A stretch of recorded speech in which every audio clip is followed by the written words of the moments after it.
Hello, my name is Dwomoh and I'm an experienced property practitioner with particular expertise in the field of commercial and residential landlord and tenant law and housing law. Hello, my name is Antonia Halker. I'm a barrister specialising in property litigation. I work on both real property and landlord and tenant matters. During this bite-sized commercial tenancy webinar, Antonia and I will discuss some of the common pitfalls when terminating commercial tenancies under the Landlord and Tenant Act 1954. Elizabeth will approach this issue from the perspective of the tenant, and I will approach the issue from the perspective of the landlord. A commercial tenancy under the Landlord and Tenant Act does not automatically expire at the end of the contractual term. Pursuant to Section 24, there will be a statutory automatic continuation of the tenancy until it is determined by either the landlord or the tenant in accordance with the provisions of the Act. So what should a tenant do before taking steps to terminate a tenancy? Before taking steps to terminate a commercial tenancy, the tenant should check the provisions of the lease to ensure that it has not been contracted out of the statutory protection provisions of the Act.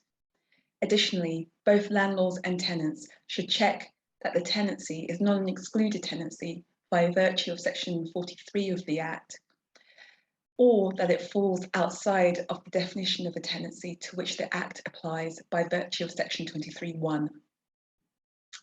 The most common way in which a commercial tenant can bring their protected tenancy to an end is by serving a notice pursuant to Section 27 of the Act.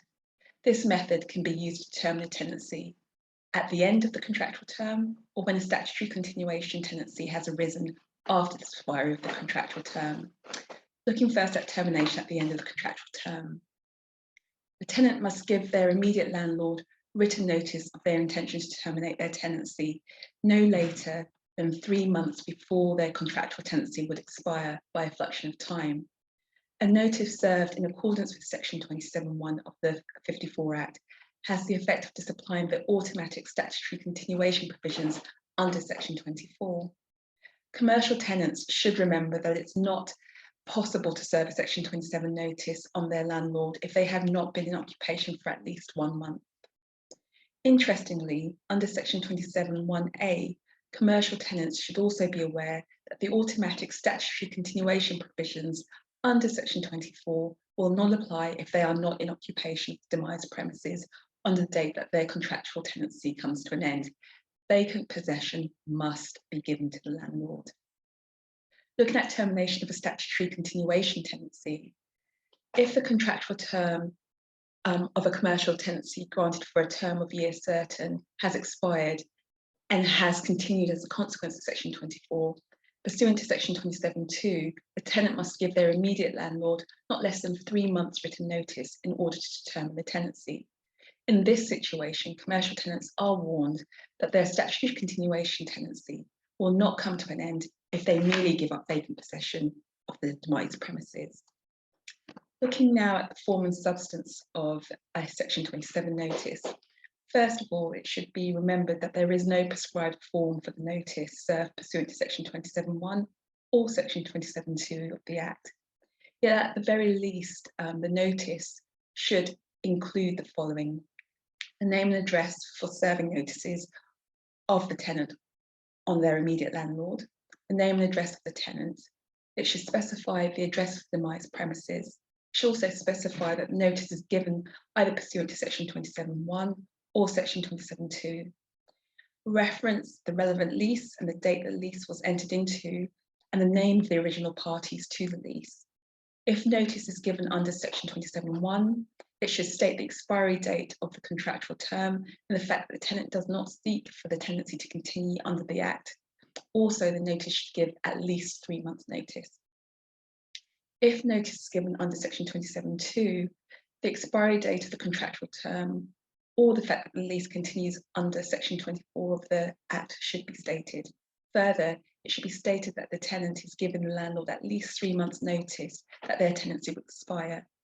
The notice given under Section 27 should always be signed and dated by the tenant. The 1954 Act does not preclude a tenant from also seeking to exercise a break clause within their lease to determine their tenancy. In doing so, the tenant must strictly comply with the terms of the break clause provisions in the lease. Finally, In light of the pressures faced by some businesses due to the COVID-19 pandemic, surrender has been attempted. Some tenants have attempted unilaterally to surrender their leases by shutting up shop and handing over their keys. However, a surrender cannot be unilateral. For a surrender to be effective, it requires acquiescence on the part of the landlord. A tenant who attempts to unilaterally surrender their lease will find their liability on the lease will continue, as the surrender will simply not be deemed to be effective to terminate the lease. I will now hand over to Antonia. Thank you. So now I'm going to look at the common pitfalls which landlords face when looking to terminate business tenancies under the 54 Act. And this has become even more important in recent months, where the ability of landlords to forfeit business tenancies for rent arrears has been curtailed by the Coronavirus Act and the associated legislation. Now, under the 54 Act, a landlord can only terminate a business tenancy at the end of the term and oppose the grant of a new lease to the tenant by serving a valid Section 25 notice on the tenant, specifying at least one of the grounds of opposition to a lease renewal set out in Section 31 of the 54 Act. And those grounds are as follows: that the premises are in disrepair, that there are arrears of rent, that there have been other breaches of covenant, that suitable alternative accommodation has been made available, that the tenancy was created by a subletting, that the landlord intends to redevelop the property, or that the landlord intends to occupy the property. And so it's important to make sure that at least one of those grounds is applicable. Now, the first common pitfall which landlords face is assuming that the 54 Act applies when sometimes it doesn't. And so it's important to check whether or not the 54 Act does actually apply. First of all, as Liz mentioned earlier, it's important to check, is it a tenancy that actually falls within the definition of a business tenancy in the 54 Act, i.e. is it occupied for business purposes? It's also important to check whether or not it's one of the excluded tenancies under Section 43 of the Act. And finally, to check that it isn't a situation where the landlord and tenant have contracted out of the 1954 Act. A contracted out tenancy will come to an end on the contractual expiry date without notice from the landlord being required. Now, if the 54 Act does apply, in my experience, the biggest pitfall is not getting the notice right. And it's really, really important to get the notice right the first time, because once a valid Section 25 notice has been served, it cannot be unilaterally withdrawn or amended by the landlord. The first point to note is that the notice needs to be in the prescribed form. And the prescribed form of Section 25 notice consists of three main parts. Firstly, there's an important note for the landlord. Secondly, there's a notice to the tenant. And thirdly, there's an important note and other notes for the tenant. And a Section 25 notice will be invalid if it doesn't contain all of these three notes. And so my advice is to go online and download and use the standard term prescribed form to make sure that all of those notices are properly included. The notice also needs to specify all of the grounds on which the landlord is opposing the lease renewal. And it might be that there's more than one. If a landlord fails to specify a ground, then it's not possible to add that ground at a later date. And so it's really important to specify all of the grounds relied on from the outset. And finally, the notice must specify a termination date, which clearly cannot be earlier than the contractual expiry date of the existing lease, although it can be later.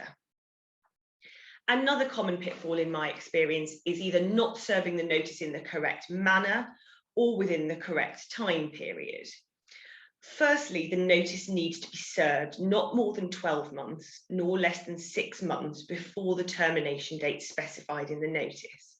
And that's to ensure that the tenant is being given the correct notice period. Secondly, the notice needs to be addressed to and served on the tenant. And if there is more than one tenant, it's very important to make sure that the notice is served on each and every tenant separately. A notice is validly served if it's served in accordance with one of the methods of service specified in section 23 of the Landlord and Tenant Act 1927. And those are as follows: personal service, leaving the notice at the last place of work or residence, or for a company the registered address, or posting by registered letter to any of those addresses. Now, these methods of service are permissive, not mandatory, so other methods of service may well be valid. And on that note, it's really important to check what the lease says about service of notices. There may be provisions in the lease that either permit certain methods of service or don't permit certain methods of service. And service of the notice won't be valid unless it complies with any particular requirements contained within the lease. And the final common pitfall I want to talk about is serving a section 25 notice where it simply isn't appropriate to do so. And there are certain circumstances in which a landlord cannot serve a section 25 notice validly. The first of those situations is where a tenant has already served a valid section 26 notice requesting a new tenancy. In those circumstances, what the landlord needs to do is to serve a counter notice instead, not serve a section 25 notice. The second situation where a section 25 notice can't be served is where the landlord has already served a valid section 25 notice. As I said at the outset, a section 25 notice that's valid can't later be amended or withdrawn unilaterally. And so the landlord can't get around that by simply serving another valid section 25 notice. And finally, it's clearly not appropriate to serve a section 25 notice where the Landlord and Tenant Act 1954 doesn't apply to the tenancy. And if a section 25 notice is served in those circumstances, it would simply be of no effect. The important thing to take away from today is that it is really, really important to get it right when dealing with the 54 Act. You need to make sure that you follow the requirements of the Act to the letter. And if you do, you should avoid any of the pitfalls that Elizabeth and I have discussed today. Thank you very much. That's all from Antonia and I. We will be back with a bite-sized webinar on commercial lease renewals. Thank you. Thank you.